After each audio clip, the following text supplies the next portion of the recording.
ચાલો બાળકો, હવે આપણે બહુપદીઓની અંદર મેં શરૂઆતમાં બહુપદી, એમના ઘાત, એમના પ્રકાર વિશે આપણે સમજ મેળવી.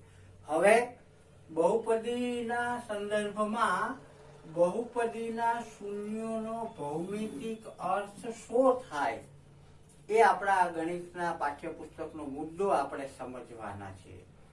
પણ સૌથી પહેલા આગલા મુદ્દામાં જે ચર્ચા કરી કે બહુપદીનું શૂન્ય કોને કહેવાય, તો એ એકવાર પહેલા યાદ કરી અને એમાં થોડાક મુદ્દા સમજી લઈએ અને પછી ભૌમિતિક અર્થ એટલે કે આલેખ સ્વરૂપમાં આપણે વધારે સમજીએ.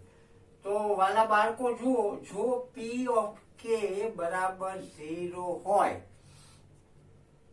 તો વાસ્તવિક સંખ્યા કે ને બહુપદી પી ઓફ એક્સ નું શૂન્ય કહેવાય છે. એટલે કે જે બહુપદી હોય પી ઓફ એક્સ ની કોઈ પણ, એમાં એક્સ ની જગ્યાએ કે મૂકીએ અને બહુપદીનું મૂલ્ય શૂન્ય આવે તો કે ને આપણે આ પીએફ બહુપદીનું શૂન્ય કહીએ છીએ. આવું અગાઉ તમને સમજ્યા છે. હવે અહીંયા ફરીથી એ મુદ્દાને આપણે થોડો ભૌમિતિક અર્થ તરફ જવા માટે સમજીએ. x પ્લસ બી આ એક આપણને બહુપદી છે.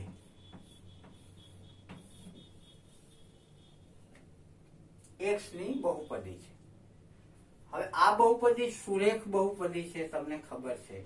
હવે જો અહીંયા x નું મૂલ્ય શોધવું હોય તો અહીંયા શૂન્ય મૂકીએ તો આપણને ax પ્લસ બી એટલે કે આનો ઉકેલ મેળવવો હોય તો આમ આપણે કરવું પડે.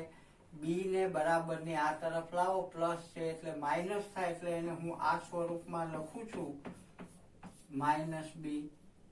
એટલે શું થશે, એક્સ શોધવો છે, અહીંયા લઈ આવીએ એ, તો માઇનસ બી છેદમાં એ આ બહુપદીનું શૂન્ય થાય. એક્સ ની જગ્યાએ માઇનસ બી છેદમાં એ મૂકો, એ કટ થાય, માઇનસ બી પ્લસ બી શૂન્ય. તો એ આ બહુપદીનું શૂન્ય છે. ખ્યાલ આવ્યો? હવે આ બહુપદીના શૂન્યને તમે બરાબર એમના સહગુણક સાથે કંઈક સંબંધ છે. આ બહુપદીના શૂન્યને એમના સહગુણક સાથે સંબંધ છે. જુઓ, માઇનસ બી એટલે આ શું થયું, માઇનસ, અને બી એટલે શું, અચળ પદ, છેદમાં એ એટલે એક્સ નો સહગુણક, એક્સ નો સહગુણક. આનો અર્થ શું સમજીએ આપણે કે આવી કોઈ પણ સુરેખ બહુપદી હોય અને એનું શૂન્ય શોધવું હોય તો સીધો જવાબ અચળ પદ છેદમાં એક્સ નો સહગુણક અને આગળ માઇનસ મૂકી દેવાય. દાખલા તરીકે જુઓ, પી ઓફ એક્સ બરાબર 4x પ્લસ 7 છે. તો હવે આમાં આનું શૂન્ય શું થાય,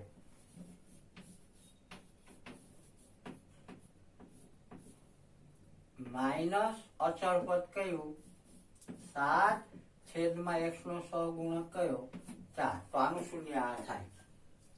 એટલે બહુપદીના શૂન્યોને એમના બહુપદીના અંદર રહેલા સહગુણકો સાથે પણ કંઈક સંબંધ છે.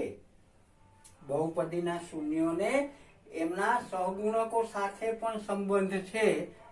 તો અહીંયા બહુપદીના શૂન્યો સહગુણકોનો સંબંધ આપણા માટે એટલો બધો મહત્વનો કેમ છે? તો આ મહત્વનો કેમ છે એ સમજતા પહેલા આપણે આ બહુપદીના શૂન્યોનો પેલા ભૌમિતિક અર્થ સમજીએ, પછી આપણે એ મુદ્દાનો ખ્યાલ આવશે. તો આપણે જાણીએ છીએ કે આપણી જે દ્વિઘાત બહુપદી હોય, દ્વિઘાત બહુપદીને આપણે ભૌમિતિક સ્વરૂપમાં એનો અર્થ એના શૂન્યો એ આપણે સમજવું છે. તો હું અહીંયા પેલા એક દ્વિઘાત બહુપદી લઉં કે p of x બરાબર ax square plus bx plus c. આ દ્વિઘાત બહુપદી છે. અહીંયા ખબર છે કે એ છે એ શૂન્ય નથી, એ છે એ શૂન્ય નથી. તો આ દ્વિઘાત બહુપદી જે છે એને હું y બરાબર ax square plus bx plus c આવા સમીકરણના સ્વરૂપમાં લખું. અહીંયા યાદ રાખશું એ શૂન્ય નથી, તો આવા સમીકરણના સ્વરૂપમાં લખું. અને જો આની અંદર a નું મૂલ્ય 0 કરતા વધારે હોય તો ઉપર તરફ ખુલે એવો વક્રનો આલેખ મળે, અને a નું મૂલ્ય 0 કરતા નાનું હોય તો નીચે તરફ ખુલે એવો વક્ર મળે. આવા વક્રને પરવલય કહેવાય. કેવા પ્રકારનો વક્ર કહેવાય? પરવલય. તમે આગળ અભ્યાસમાં ક્યાંક શીખશો. અત્યારે બહુ મહત્વનું નથી, પણ સમજૂતી માટે આપણે આ ખ્યાલ હોવો જોઈએ. તો જો y બરાબર ax square plus bx plus c આવું સમીકરણ આ બહુપદી ઉપરથી બનાવીએ અને x ને y ના જુદા જુદા મૂલ્યો લઈ અને એનો ગ્રાફ દોરવામાં આવે તો ગ્રાફના બે પ્રકારના વિકલ્પ મળે. પહેલો વિકલ્પ શું? તો એનું મૂલ્ય 0 કરતા, એટલે સહગુણકની વાત આવી, ખાલી સહગુણક ઉપરથી ખબર પડી જાય કે આલેખ આવો મળશે, ઉપર તરફ ખુલતો હોય એવો વક્ર.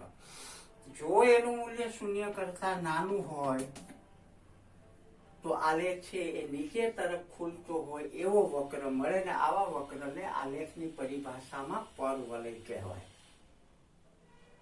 તો અહીંયા સહગુણકોની વિશેષતા શું છે, એનું મહત્વ શું છે શૂન્યોના સાથેનું, એ વાત સમજાવવા માટે. અચ્છા, અહીંયા ત્રીજી એક શરત હું તમને સમજાવી દઉં કે જો a બરાબર 0 હોય તો તમે કહેશો શું થશે?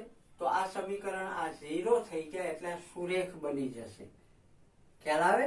તો એ કેવું બની જશે? સુરેખ સમીકરણ બનશે, જેની અગાઉ આપણે ચર્ચા કરી ગયા છીએ. એટલે જો એની કિંમત 0 હોય તો bx પ્લસ c સ્વરૂપ મળે આપણને, અને તો સુરેખ છે, એનો આલેખ સુરેખ મળે. અને સુરેખ આલેખ ગ્રાફને x બિંદુમાં જ્યાં છેદે એ તેનું શૂન્ય ગણાય. સુરેખ આલેખ મળશે એટલે એ x અક્ષને ક્યાંક પણ એ રેખા છેદશે સુરેખા. તો જે બિંદુમાં x અક્ષને છેદે એ બિંદુનો યામ, એનો x યામ, એ એનું શૂન્ય કહેવાય. અહીંયા પેલા કિસ્સામાં આ a ગ્રેટર ધેન 0 હોય તો પરવલય આ આલેખ મળે. આ આલેખ x અક્ષને જે બિંદુમાં છેદે એ બધા બિંદુના x યામ જે મળે એ આમના શૂન્યો ગણાય.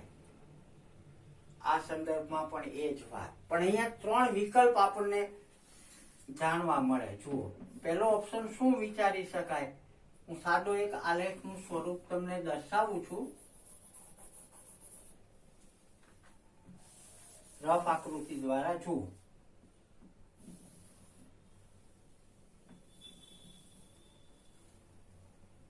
તો અહીંયા a ગ્રેટર ધેન 0 છે એની વાત કરીએ છીએ. a ગ્રેટર ધેન 0 એટલે આવો વક્ર મળે ઉપર તરફ. ખ્યાલ આવ્યો? તો એ વક્ર ધારો કે આમ પણ મળી શકે, આ બાજુ મળી શકે, અને આમ પણ મળી શકે. ખ્યાલ આવ્યો? તો a ગ્રેટર ધેન 0 માં આવા કોઈ પણ સ્વરૂપનો પરવલય આપણને મળી શકે. હવે આવા સ્વરૂપનો પરવલય મળી શકે તો આ જે પરવલય મળ્યો તો x અક્ષને કેટલા બિંદુમાં છેદે? જુઓ, આ x અક્ષ છે, તમે જાણો છો એટલે હું ડિટેલ આમાં નથી સમજાવતો, પણ આ એક શખ્સ છે તો એક શખ્સને બે ભિન્ન બિંદુમાં છેદે છે એટલે એ ખબર પડે કે આના બે શૂન્યો છે. ખ્યાલ આવ્યો તમને? એક શખ્સને બે ભિન્ન બિંદુમાં છેદે તો આના બે શૂન્યો છે. હવે જો એ લેસ ધેન 0 હોય, એ લેસ ધેન 0, તો આપણને ખબર છે વક્ર આવા સ્વરૂપનો મળે ને. તો આવા સ્વરૂપનો વક્ર મળે તો એ આની જેમ કે આ રીતે હશે. આમ આ બાજુ બતાવો, ચાલો આમ હશે, અથવા આની જેમ આમ હશે. પણ એ બંને એક શખ્સને બે ભિન્ન બિંદુમાં છેદે છે. ખ્યાલ આવે? તો આ આપણે આના આધારે એના ભૌમિતિક નિરૂપણની વાત સમજ્યા. જે પણ વક્ર મળે એક અક્ષને જેટલા બિંદુમાં છેદે એ બિંદુઓ એ એક્સ ના યામ એ બહુપદીના શૂન્યો કહેવાય. હજી એક વિકલ્પ અહીંયા હું તમને વધારે સમજાવું છું, તમે ધ્યાન આપો કે અહીંયા આ વિકલ્પ આપણે એવો વિચાર્યો કે એક અક્ષને બે ભિન્ન બિંદુમાં છેદે, એવો પણ વક્ર મળી શકે કે એક અક્ષને એક જ ભિન્ન બિંદુમાં આમ છેદે, આવી રીતે, અહીંથી આવી રીતે, ગમે તે એક સ્વરૂપ તમે કલ્પના કરી શકો, શક્યતા હોઈ શકે. તો અહીંયા આ પ્રકારે છે તો એક શખ્સને એક જ બિંદુમાં છેદે, આનું સ્વરૂપ છે લેસ ધેન નું, કેમ કે આવો વક્ર છે એ લેસ ધેન હોય તો, એ ગ્રેટર ધેન હોય તો કેવો વક્ર આમ ઉપર તરફ મળે પણ એક જ બિંદુમાં છેદે. તો આ એ ગ્રેટર ધેન 0 હોય તો આવો વક્ર મળે, એ લેસ ધેન 0 હોય તો આવો વક્ર મળે. આવો વક્ર અહીંયા જ મળે એવું નથી, આ બાજુ પણ મળી શકે, આ બાજુ પણ મળી શકે, પણ એનું સ્વરૂપ આવું હોય, એક જ બિંદુમાં છેદતું હોય. તો આવા કિસ્સામાં આલેખ ઉપરથી શું ખબર પડે? તો કે આ જે દ્વિઘાત સમીકરણ બનાવ્યું આપણે y બરાબર વાળું, એમાં x નો ઉકેલ x નું શૂન્ય 1 મળે. આ કિસ્સામાં x ના બે શૂન્યો મળે, એક શખ્સને બે બિંદુમાં છે, એક શખ્સને એક બિંદુમાં છે. ત્રીજો ઓપ્શન તમે વિચારો, ત્રીજો વિકલ્પ વિચારો, તો આવું સ્વરૂપ મળી શકે અથવા આવું સ્વરૂપ અહીંયા પણ હોય, અહીંયા પણ હોય. તો આ સ્થિતિમાં એક શખ્સને બંને સ્વરૂપમાં એક પણ બિંદુમાં છેદતા નથી. તો આવા સ્વરૂપનો ભૌમિતિક નિરૂપણ હોય ત્યારે વાસ્તવિક ઉકેલ નથી. શું આપણે આનો અર્થ સમજશું કે વાસ્તવિક શૂન્ય નથી? અહીંયા શૂન્ય શબ્દનો આપણે હવે ઉપયોગ કરવાનો છે. વાસ્તવિક શૂન્ય નથી. અહીંયા શું થાય? શૂન્યની સંખ્યા કેટલી? તો કે એક શૂન્ય મળે. અહીંયા કેટલા શૂન્યો મળે? જેટલા બિંદુમાં છેદે એટલા. આ બે બિંદુમાં આ અથવા આ પરિસ્થિતિ, તો અહીંયા બે શૂન્યો મળે. તો આ આપણા બહુપદી એના સંદર્ભમાં દ્વિઘાત બહુપદી હોય એને આપણે દ્વિઘાત સમીકરણમાં ફેરવ્યું અને એનું ભૌમિતિક નિરૂપણ કરવામાં આવે તો ભૌમિતિક નિરૂપણના આધારે એના શૂન્યોની સંખ્યા મળે. સરળ ભાષામાં એક શખ્સને આલેખ, ગ્રાફ કે વક્ર જેટલા બિંદુમાં એક શખ્સને છેદે તેટલા બિંદુ તેમનો શૂન્ય થાય. હવે અહીંયા બીજી એક વાત આપણે સમજવાની રહી કે દ્વિઘાત સમીકરણ હોય તો એને કાં તો શૂન્ય ન મળે, એક શૂન્ય મળે, અથવા વધુમાં વધુ બે શૂન્યો મળે. તો અહીંયા એ અર્થ પણ આપણે એ સમજીએ કે દ્વિઘાત બહુપદી હોય તો એના વધુમાં વધુ બે શૂન્યો મળે. એનો મતલબ એમ કે બે જ મળે એવું નથી, વધુમાં વધુ બે, એટલે કે એક પણ વાસ્તવિક શૂન્ય ન મળે, એક પણ મળે અને બે પણ મળી શકે. તો દ્વિઘાત બહુપદીને વધુમાં વધુ બે શૂન્યો મળી શકે. આવી જ રીતે આ નિરીક્ષણના આધારે ત્રિઘાત બહુપદી હોય તો એને વધુમાં વધુ 3 શૂન્યો મળી શકે. ખ્યાલ આવ્યો?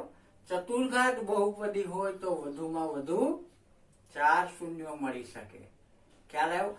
તો જે આપણને દ્વિઘાત સમીકરણ હોય કે દ્વિઘાત બહુપદી હોય તો એ બહુપદી કે સમીકરણની ઘાતના આધારે પણ આપણે આ બધા નિરીક્ષણો ઉપરથી એવું તારણ કાઢી શકીએ કે દ્વિઘાત બહુપદી હોય તો વધુમાં વધુ 2 શૂન્યો મળે, ત્રિઘાત બહુપદી હોય તો વધુમાં વધુ શૂન્યોની સંખ્યા 3 હોય, ચતુર્ઘાત બહુપદી હોય તો વધુમાં વધુ શૂન્યોની સંખ્યા 4 હોય. ખ્યાલ આવ્યો બાળકો આ શૂન્યોની સંખ્યાનો? હું અહીંયા એક સામાન્ય પ્રશ્ન સમજવા માટે લઉં છું.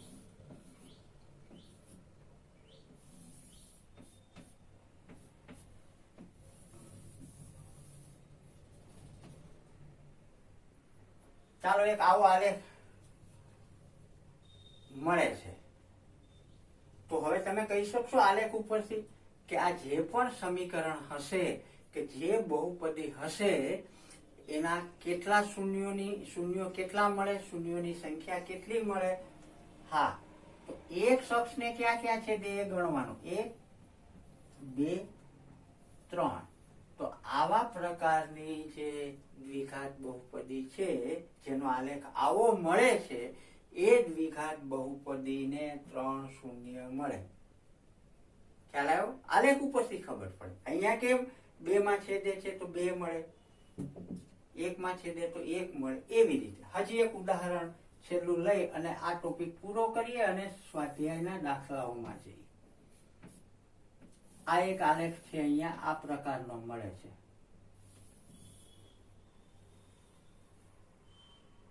તો એક શખ્સને કેટલા બિંદુમાં છેદે? 2 બિંદુમાં, એટલે આના 2 શૂન્યો હોય. હું આલેખને હજી આ સ્વરૂપમાં બતાવું. ચાલો, તો અહીંયા કેટલા શૂન્યો થાય? 1 2 3 4. ખ્યાલ આવ્યો? હજી એક નાનું એવું ઉદાહરણ લઈ લઉં સમજવા માટે. હું અહીંયા જે આલેખ દોરું છું એ આલેખ કંઈક આવા સ્વરૂપનો મળે છે. તો આવા જે દ્વિઘાત સમીકરણનો આ આલેખ છે એ દ્વિઘાત બહુપદીનો શૂન્યોની સંખ્યા કેટલી, શું ધ્યાન રાખવાનું છે? એક શખ્સને છેદે, અહીંયા નહીં, વાય ને ક્યાંય નહીં. એક શખ્સને કેટલા બિંદુમાં છેદે છે? માત્ર 1 બિંદુમાં. વાય ને કેટલા બિંદુમાં છેદે છે એ આપણે જોવાનું નથી. તો આ ભૌમિતિક નિરૂપણ ઉપરથી આપણે ખબર પડે કે આ જે બહુપદી છે એને એક જ શૂન્ય મળે. આ સમજવા માટે છે. વાસ્તવમાં આવા આલેખ વિશિષ્ટ પરિસ્થિતિમાં જ મળે, પણ આ સમજવા માટે. તો અહીંયા આટલા બધાનો ભૌમિતિક નિરૂપણના આધારે મહત્વનું આપણે જે યાદ રાખવાનું છે એ શું શીખ્યા? તો પહેલી વાત એ શીખ્યા કે બહુપદીના શૂન્યોને તેમના સહગુણકો સાથે સંબંધ છે. પહેલી વાત આ શીખ્યા. બીજી વાત, એમના ભૌમિતિક નિરૂપણ ઉપરથી આપણે એ સમજ્યા કે એક શખ્સને એના જે ગ્રાફ આલેખ દોરવામાં આવે, એક શખ્સને જેટલા બિંદુમાં છેદે એટલા એમના શૂન્યો મળે.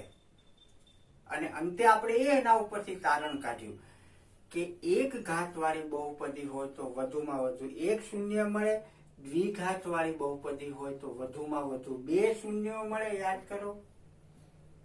ત્રિઘાતવાળી બહુપદી હોય તો વધુમાં વધુ 3 શૂન્યો મળે, અને એ રીતે આગળ. તો વાલા બાળકો, તમારા પાઠ્યપુસ્તકમાં આ પણ ખૂબ જ ઊંડાણથી આલેખ દોરીને સમજાવેલું છે. પરીક્ષા માટે આલેખો જરૂરી નથી, પણ આ પ્રશ્નો જરૂરી છે. તો તમે ફરીથી પાઠ્યપુસ્તકના બધા મુદ્દાઓનો હવે અભ્યાસ કરો, અને હજી એમાં કઈ અસ્પષ્ટતા હશે તો આના પછી આપણે સ્વાધ્યાયના પ્રશ્નો લેવાના છે. જેમાં આવા પ્રશ્નો છે ત્યારે વધારે સ્પષ્ટતા આપણે એમાં કરશું. હું માનું છું કે આમ રેડી? તૈયાર? બધાને આ સમજાઈ ગયું? બહુપદીના બે ટોપિકના આપણે ચર્ચા કરી, એટલે બહુપદી વિશે હવે તમે સ્પષ્ટ છો. મનમાં હજી કાંઈ અસ્પષ્ટતા હોય તો એ હજી આપણે દૂર કરવાના છીએ, કોઈ ચિંતા નહીં કરો. કેવી રીતે દૂર કરશું? તો આપણે સ્વાધ્યાયના પ્રશ્નો, સ્વાધ્યાયના દાખલાઓ ગણતા જશું, ત્યારે ફરીથી આને આમાંથી જરૂરી જે મુદ્દાઓ છે એનું પુનરાવર્તન કરતા જશું. એટલે તમને સંપૂર્ણપણે આ સ્વાધ્યાય બરાબર આવડી જવાનું છે એ વિશ્વાસ તમે પૂરો રાખજો. તો આવો બાળકો, આ મુદ્દો અહીંયા પૂરો કરીએ અને હવે જઈએ આપણે સ્વાધ્યાયના પ્રશ્નોમાં.